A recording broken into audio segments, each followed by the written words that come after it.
Api marak terlalu cepat, mujur kami sempat menyelamatkan diri. Itu detik cemas yang dilalui Ahmad Mustaqim Muhammad Rashid bersama rakan-rakannya ketika berdepan api marak dalam kejadian kebakaran membabitkan 6 buah kilang di Kampung Baru Sungai Buloh semalam. Ahmad Mustaqim yang juga pekerja kilang bersebelahan berkata dia masih trauma dengan kejadian itu, apatah lagi melihat kawannya melecur ketika menyelamatkan diri. Ikuti laporannya dalam segmen Turun Padang. Kebakaran yang bermula kira-kira jam 4 petang semalam itu memusnahkan sepenuhnya 6 buah kilang pembuatan tilam. Menurut Ahmad Mustaqim, ia merupakan kejadian kali pertama sepanjang 3 tahun dia bekerja di kilang terbabit. Beliau mendakwa hampir 20 pekerja terlibat dalam kebakaran itu, memandangkan ketika hujung minggu, kilang berkenaan tidak beroperasi sepenuhnya. Kedudukan kilang yang terlalu dekat menyebabkan api mudah merebak, malah berlaku letupan kuat selain asap hitam tebal yang menyelubungi kawasan sekitar. Kesemua mangsa bagaimanapun dapat menyelamatkan diri. Keadaan time tu macam mana? Memang meletup-letup lah, hura-hara semua orang. Memang ketika tu keadaan tu api tu setinggi mana? Tinggi jugalah. Sebab angin kuat. Saya takut berjangkit kilang sini lah. Sebab ada dekat dalam 10 meter lah lebih kurang. Dalam 10 meter je lagi nak terbakar. Sementara itu, seorang lagi pekerja kilang mendakwa material pembuatan tilam yang mudah terbakar turut menjadi punca api merebak dengan cepat dan sukar dipadamkan. Kilang ni buat apa lah? Span. Dia sebab apa?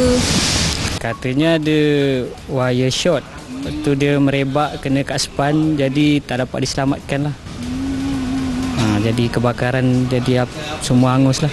Sepasukan anggota bomba bersama 12 jentera dari Balai Bomba dan Penyelamat BBP, antaranya Sungai Buloh, Selayang, Damansara dan Rawang telah dikerahkan ke lokasi kejadian. Bomba mengambil masa hampir 13 jam untuk memadamkan sepenuhnya kebakaran. Ketua Zon Shah Alam Jabatan Bomba dan Penyelamat Ahmad Zaidi Safwan berkata kebakaran yang tidak membabitkan mangsa itu berjaya dikawal jam 6.05 petang semalam dan api dipadamkan sepenuhnya jam 6.05 pagi tadi. Satu bahan asas untuk pembuatan foam ni, bahan campuran dia adalah satu bahan yang apabila bertindak balas dengan air, dia menyebabkan memberikan satu pemeluapan di mana dia akan menghalang salur pernafasan kita. Untuk makluman juga, kita ada sedikit kecederaan kepada 2 anggota kita, di mana seorang diberikan rawatan pesakit luar dan seorang lagi masih lagi dalam wad pemerhatian. Punca kebakaran dan jumlah kerugian masih dalam siasatan.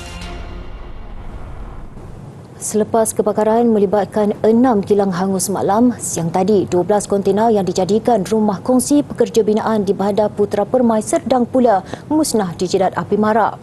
Kejadian berlaku kira-kira 2.15 petang tadi selepas dilaporkan orang awam. Kejadian disahkan Pengarah Jabatan Bomba dan Penyelamat Malaysia JBPM Selangor Wan Mat Razali Wan Ismail.